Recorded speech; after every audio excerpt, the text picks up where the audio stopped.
Buletin 1.30 anda bersama saya Fatin Hamimah Yusof. Tajuk utama tengah hari ini. Tender terbuka pelaksanaan sistem subsidi RON 95 secara bersasar bermula Isnin lalu. Juga 5 atlet angkat berat digantung 4 tahun.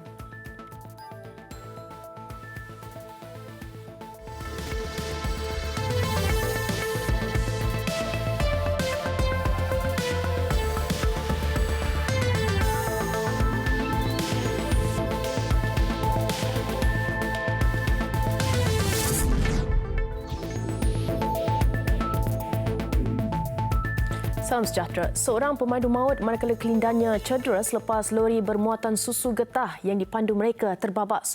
Kejadian turut menyebabkan susu getah tumpah di atas jalan.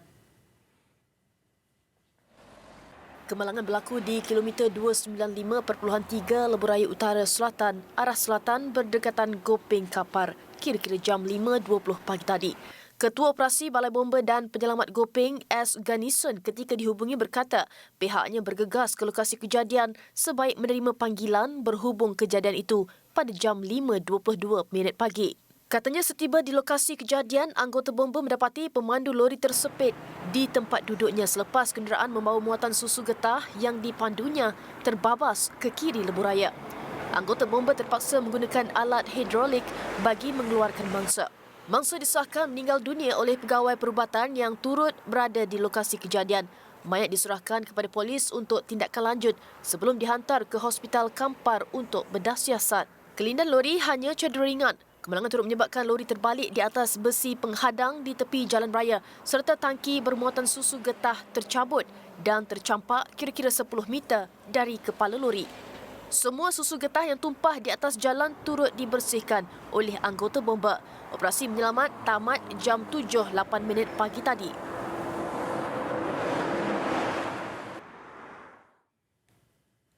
Ini pula di Terengganu, seorang isteri maut manakala suaminya cedera selepas kereta yang mereka naiki terbabit dalam kemalangan di kilometer 324.7 Lebuh Raya Pantai Timur 2 LPT2 dekat Kertih pagi tadi.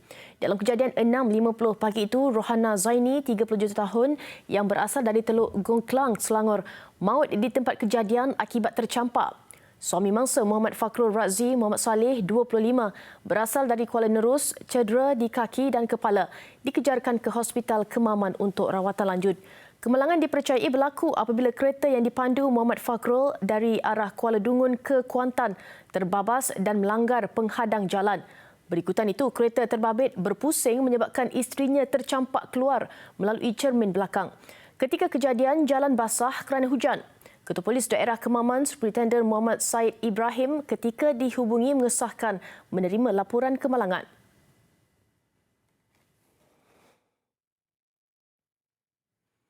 Rokok elektronik, vape dan shisha yang mengandungi nikotin akan dimasukkan dalam peraturan larangan merokok di semua premis makanan yang akan dikuatkuasakan tahun hadapan. Menurut Menteri Kesihatan Datuk Seri Dr. Zulkifli Ahmad, larangan merokok di bawah peraturan 11 Peraturan Kawalan Hasil Tembakau PPKHT 2004 membabitkan rokok dan semua hasil tembakau yang mempunyai nikotin termasuk shisha dan vape. Jelasnya apabila penguatkuasaan dibuat, pihak kementerian akan melihat sama ada vape atau shisha itu mempunyai kandungan nikotin atau tidak. Bermula 1 Januari tahun depan, peraturan larangan merokok akan dikuatkuasakan di semua restoran tertutup, berhawa dingin atau restoran dan warung berkonsep terbuka.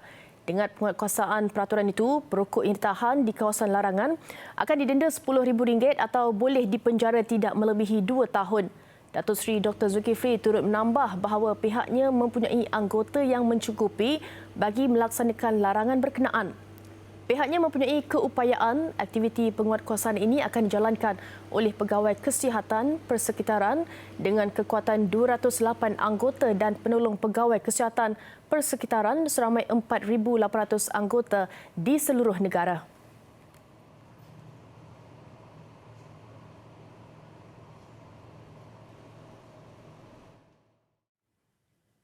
Seorang penganggur berdepan 4 pertuduhan berhubung kes dera dan bunuh kanak-kanak berusia 3 tahun.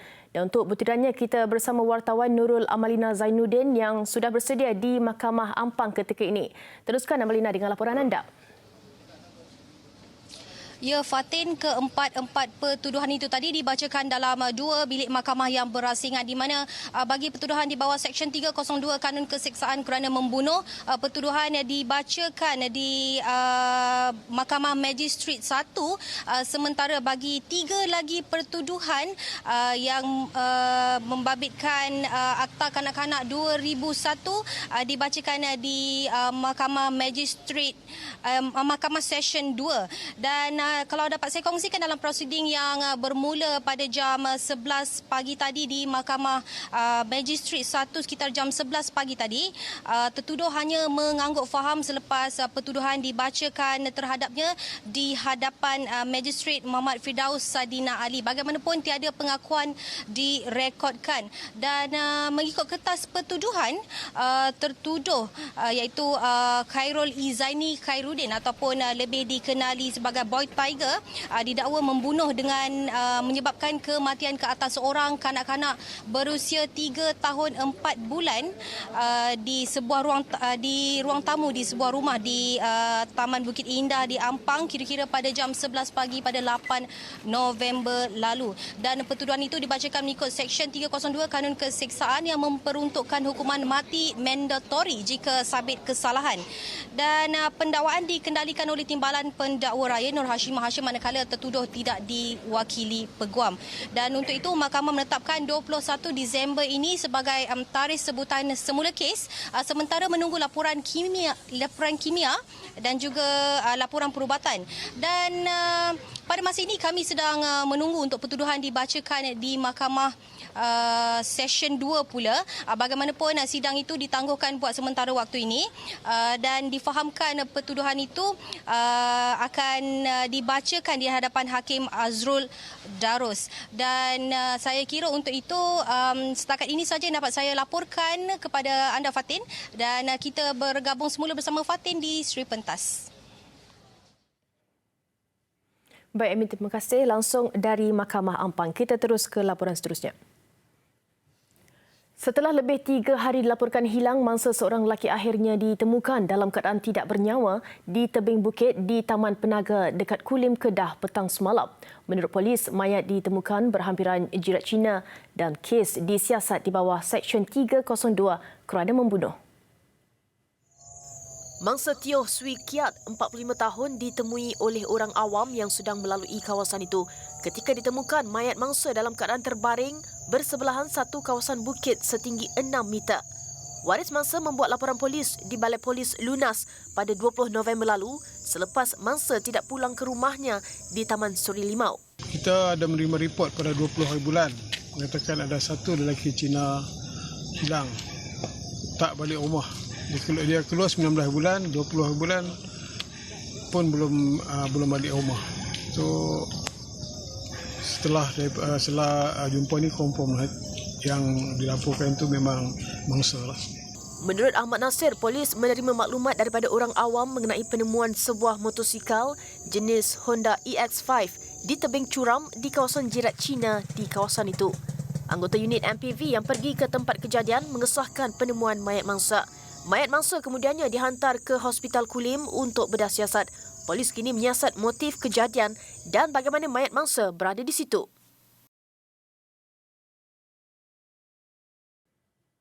Kembali dengan laporan Dewan Rakyat, antara isu yang dibangkitkan berhubung pelaksanaan sistem subsidi minyak bersasar serta usaha Kementerian menangani kemalangan jalan raya membabitkan kenderaan berat. Butirannya kita bersama Amirul Hakim Lokman di Parlimen. Silakan Amirul. Ya, Hamimah.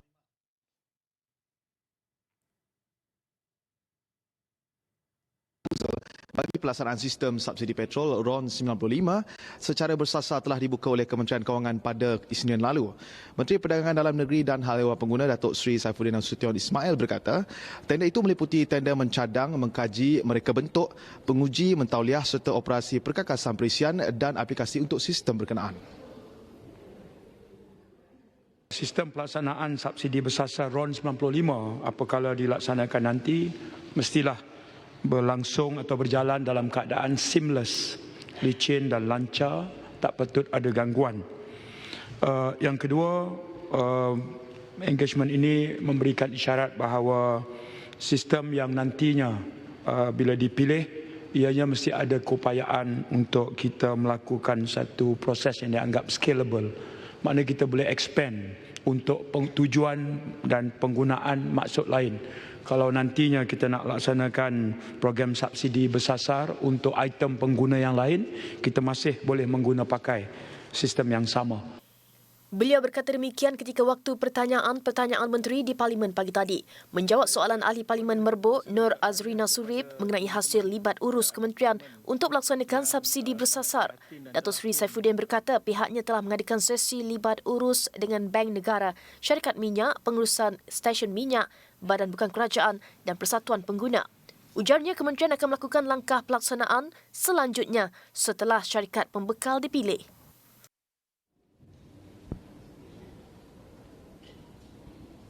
Dan sementara itu, Datuk Seri Saifuddin turut optimis bahawa sistem subsidi petrol ini dapat dilaksanakan mengikut jadual pada suku kedua tahun hadapan. Terima kasih. Soalan saya mudah saja seterusnya. Apakah kementerian yakin bahawa program subsidi bersasar ini boleh dilaksanakan pada suku tahun kedua 2019 nanti? Kalau nanti kita laksanakan, kita berharap kita dapat laksanakan ia secara berperingkat. Bukannya satu roll out senapas sekali sahaja.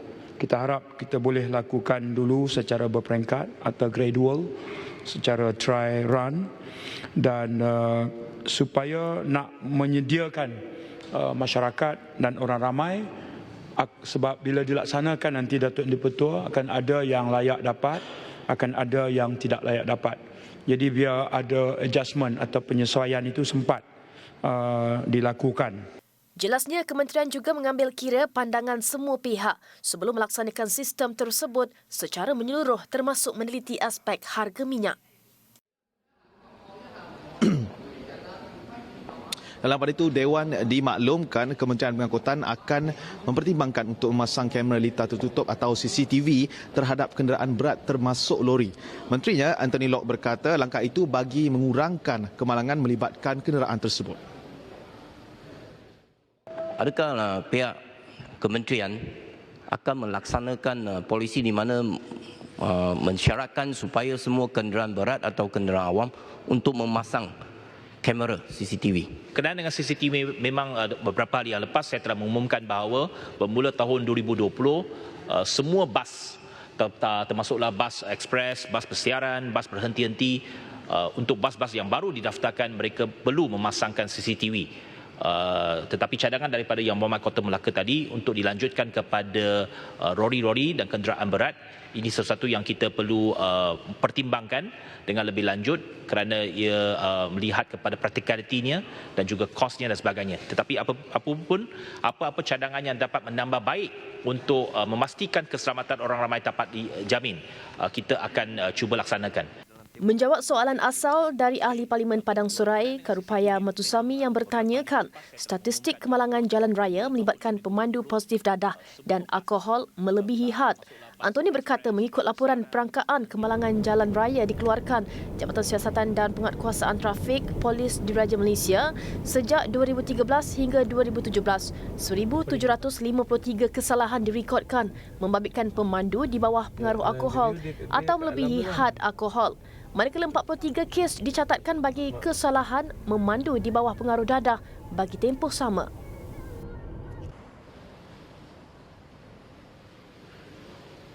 Dan dengan itu, sekian sahaja laporan saya dari Parlimen. Sidang Dewan Rakyat sedang berehat seketika dan akan bersambung pada jam 2 petang nanti. Kembali bersama Hamimah di Sri Petang Silakan. Baik, terima kasih Amirul Hakim Lokman langsung dari Parlimen. Kita ke laporan seterusnya.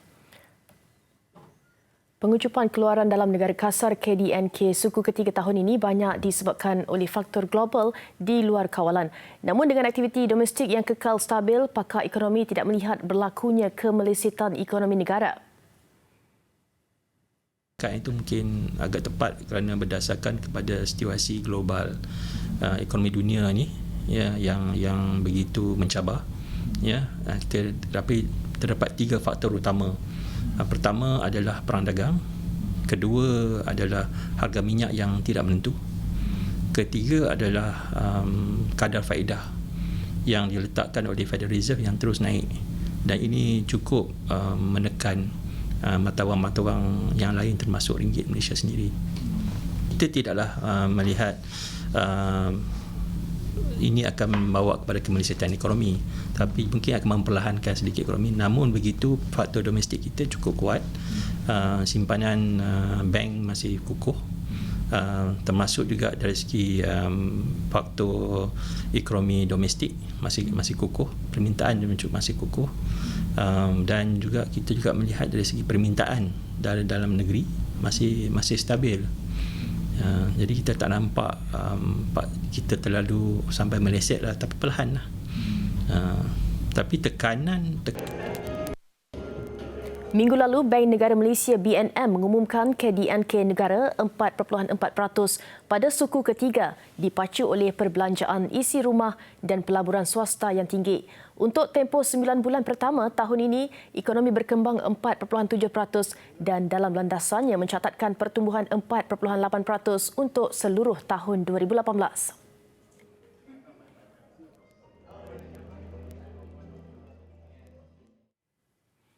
Kajian Semula Dasar Automotif Nasional NAP yang bakal diumumkan menjelang suku pertama tahun depan perlu merangkumi dasar jangka panjang untuk mengukuhkan industri automotif negara. Antara yang diminta pemain industri termasuk pemberian semula insentif bagi pembangunan kenderaan cekap tenaga EEV. What we have recommended to the government is, well, future technology is good, but also the NAP 2014 where they emphasize on EEV, we would like that to continue for the incentives and all that, because that has helped the industry.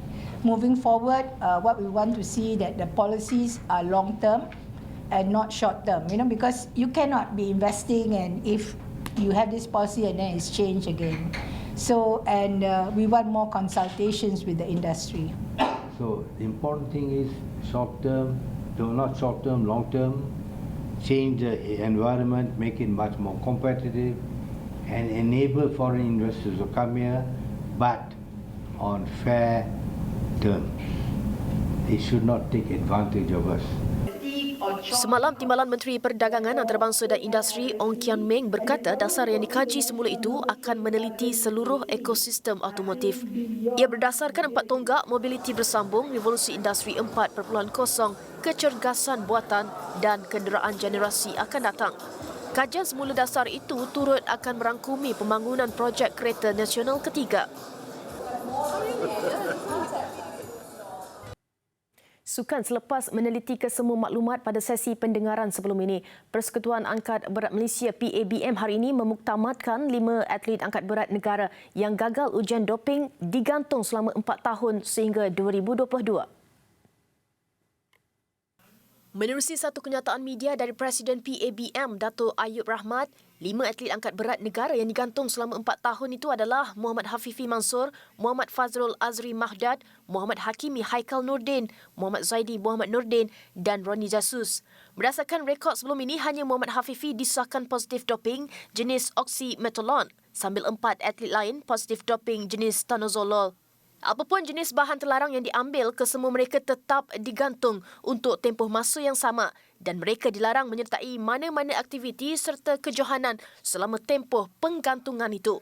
Dilaporkan kelima-lima atlet ini telah menjalani sesi pendengaran dalaman untuk mempertahan dan membela diri sebelum keputusan menggantung selama 4 tahun itu diputuskan Jawatan Kuasa Kecil Disiplin dan Mesyuarat ESCO PABM. Selain atlet yang terlibat sudah mengetahui hukum penggantungan ini, Majlis Sukan Negara MSN, Institut Sukan Negara ISN dan Persekutuan Angkat Berat Antarabangsa IWF juga diberitahu sudah dimaklumkan oleh PABM. Baik, sekian dulu paparan Buletin 1.30. Kami akhiri dengan mahligai cinta di antara Deepika Padukone dan Ranveer Singh yang bermula menjalin cinta sejak 5 tahun lalu. Saya Fatin Hamimah Yusof, teruskan menonton TV3. Salam hormat dan Assalamualaikum.